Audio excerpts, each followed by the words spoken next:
Chapitre 409. Le drame familial de Jean, membre du Sanhédrin. Le 2 avril 1946. Joseph d'Arimathie se repose dans une pièce à demi obscure, car tous les rideaux sont baissés pour protéger du soleil. Un silence absolu règne dans toute la maison. Joseph somnole sur un siège bas couvert d'une natte. Entre un serviteur qui se dirige vers son maître et le touche pour l'éveiller. Joseph ouvre des yeux encore ensommeillés et lève vers son serviteur un regard interrogatif. « Maître, ton ami Jean est là. »« Mon ami Jean ? Comment est-il ici, puisque le sabbat n'est pas fini ?» La surprise de la visite d'un membre du Sanhédrin un jour de sabbat réveille pleinement Joseph.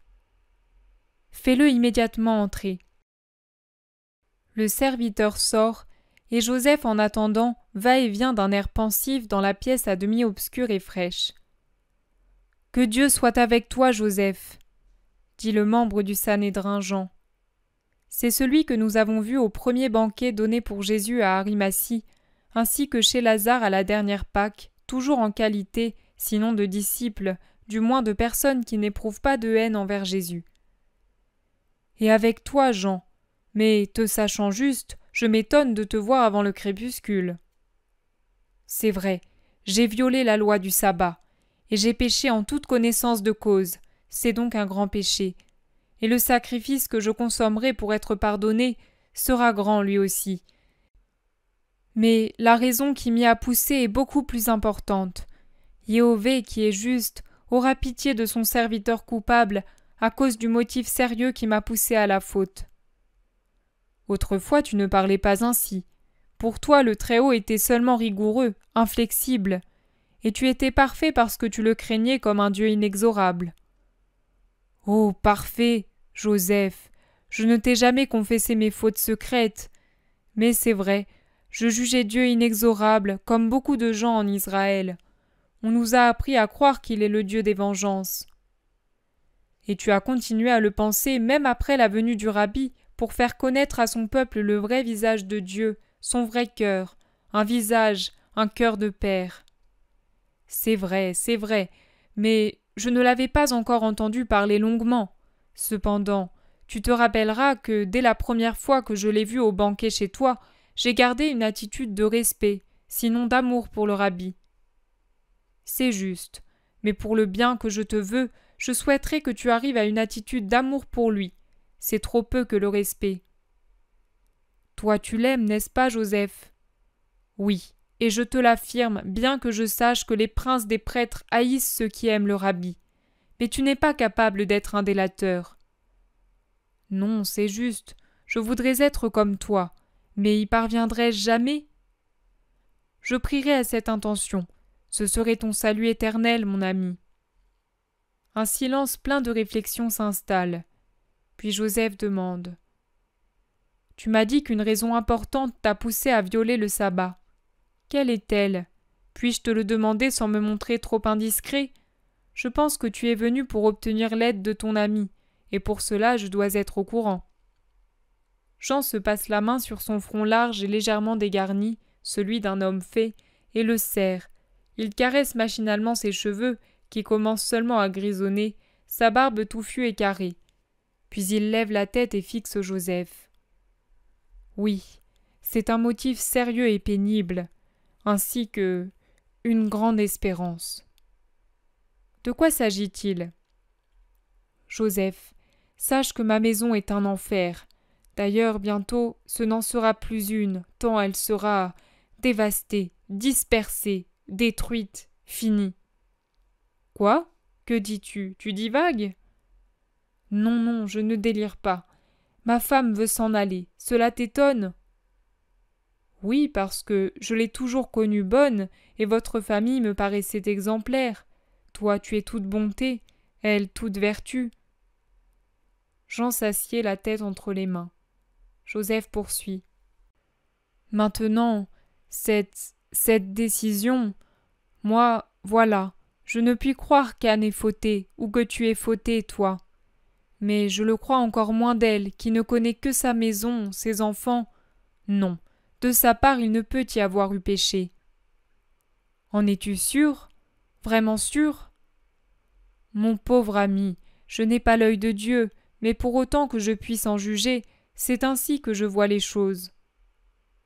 Tu ne penses pas qu'Anne soit infidèle? Anne, mais mon ami, le soleil d'été t'a fait perdre la tête?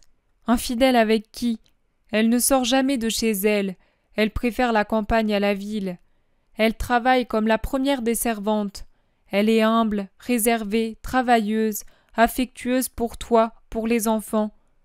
Une femme légère n'aime pas cela. Tu peux en être sûr. Ô Jean, mais sur quoi fondes-tu tes soupçons? Depuis quand? Depuis toujours. Depuis toujours? Mais alors c'est une maladie. Oui.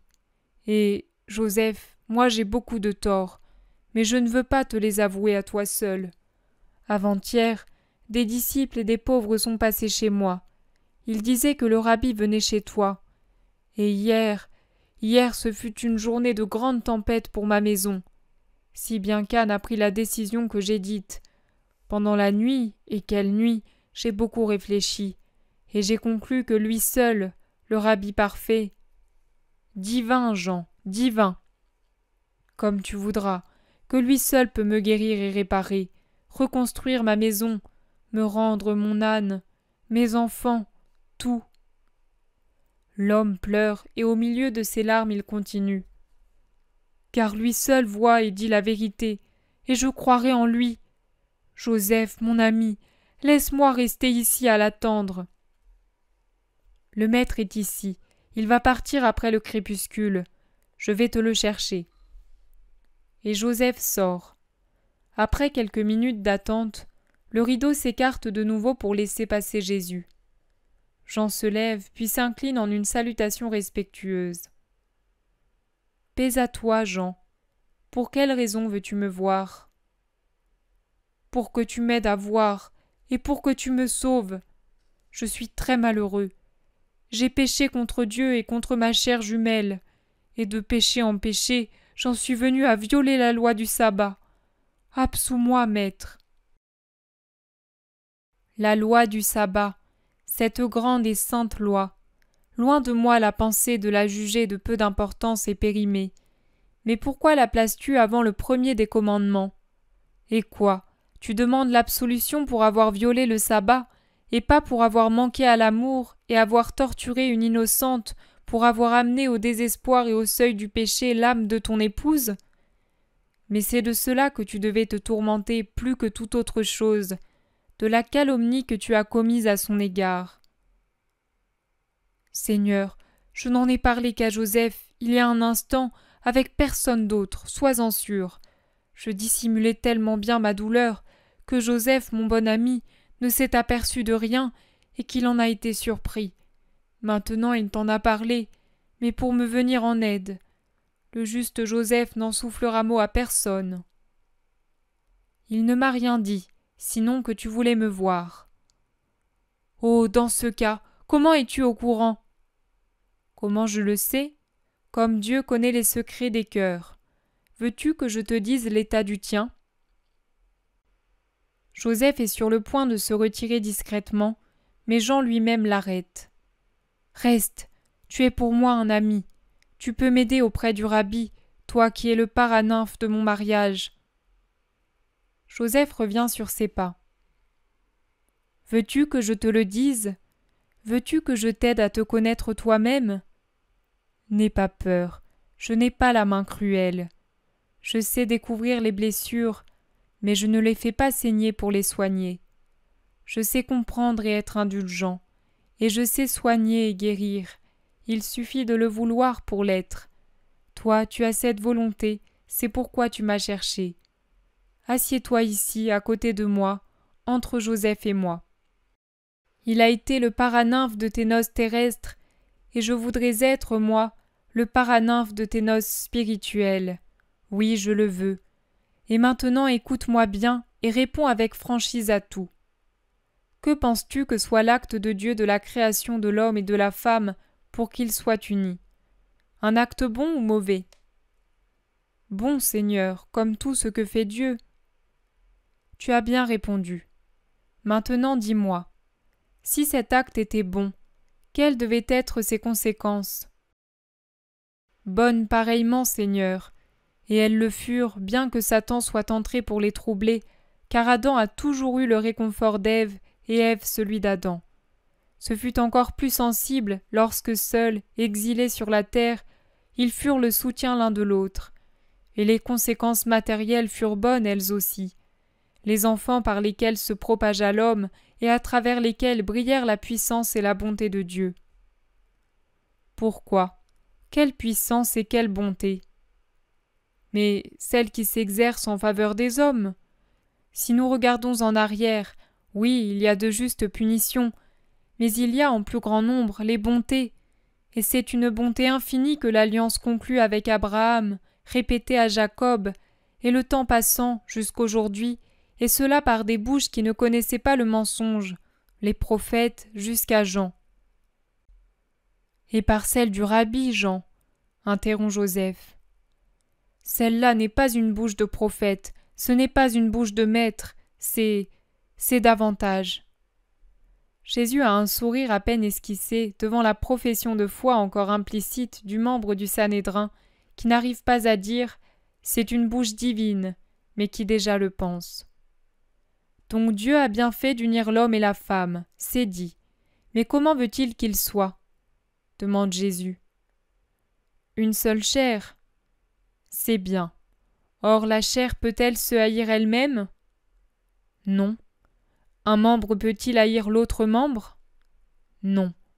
Un membre peut-il se séparer de l'autre membre? Non. Une gangrène seule ou une lèpre ou un malheur peuvent couper un membre du reste du corps. Très bien. Par conséquent, seul quelque chose de douloureux ou de mauvais peut séparer ce qui de par la volonté de Dieu n'est qu'un. C'est cela, maître. Puisque tu en as la conviction, pourquoi n'aimes-tu pas ta chair? Pourquoi la détestes-tu au point de susciter une gangrène entre les deux membres, à cause de laquelle le membre blessé, le membre le plus faible se sépare et te laisse seul? Jean baisse la tête silencieusement en tordant les franges de son vêtement. Jésus reprend. Je vais t'en donner la raison. C'est que Satan, perturbateur comme toujours, s'est immiscé entre ton épouse et toi, ou plutôt, il est entré en toi avec un amour désordonné pour elle. Quand l'amour est désordonné, il devient de la haine, Jean. Satan a travaillé ta sensualité de mal pour arriver à te faire pécher. C'est par là qu'a commencé ta faute, par un désordre qui en a produit d'autres, de plus en plus fréquents et graves. Tu n'as pas vu en ta femme uniquement ta bonne compagne et la mère de tes enfants, mais aussi un objet de plaisir, et cela a rendu tes pupilles semblables à celles du taureau qui voit tout de manière altérée. Tu as considéré comme toi tu considérais. Voilà le regard que tu as porté sur ton épouse.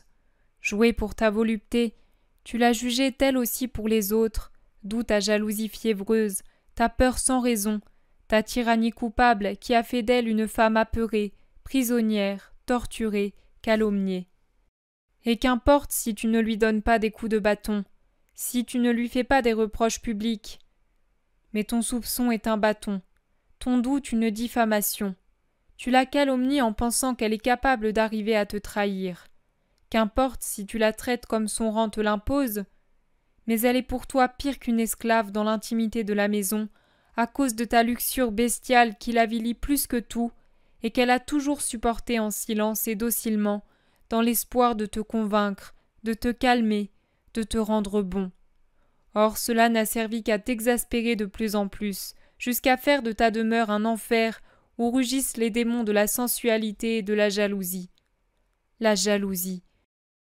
Mais que veux-tu qu'il y ait de plus calomnieux pour une femme? Et qu'est-ce qui indique plus clairement l'état réel d'un cœur?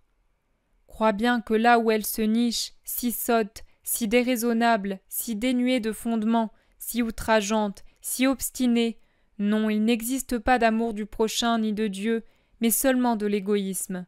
C'est de cela, pas d'une faim de sabbat violé, que tu dois te tourmenter.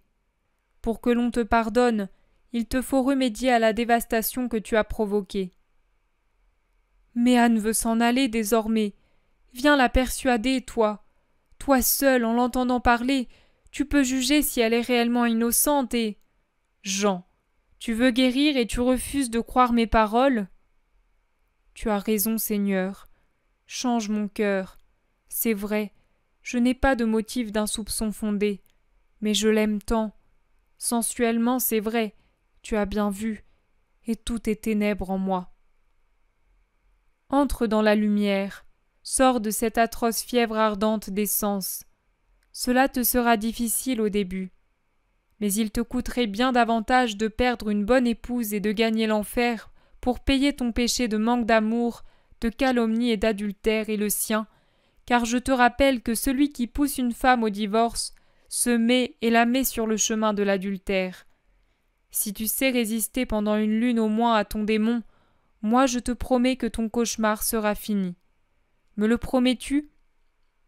Ô Seigneur, Seigneur, je voudrais, mais c'est un feu. Éteins-le en moi, toi qui es puissant. Le membre du Sanhédrin s'est laissé glisser à genoux devant Jésus, et il pleure, la tête dans ses mains qu'il appuie au sol. Je vais te l'apaiser, te le circonscrire. Je vais mettre un frein et des limites à ce démon. Mais tu as beaucoup péché, Jean, et tu dois travailler par toi-même à te relever. Ceux que j'ai convertis sont venus à moi avec une volonté entière de devenir nouveaux, libres. Ils avaient déjà opéré, par leur seule force, le commencement de leur rédemption. Ainsi en était-il de Matthieu, de Marie sœur de Lazare, et d'autres encore. Tu es venu ici seulement pour savoir si elle était coupable, et pour que je t'aide à ne pas perdre la source où s'abreuver ton plaisir.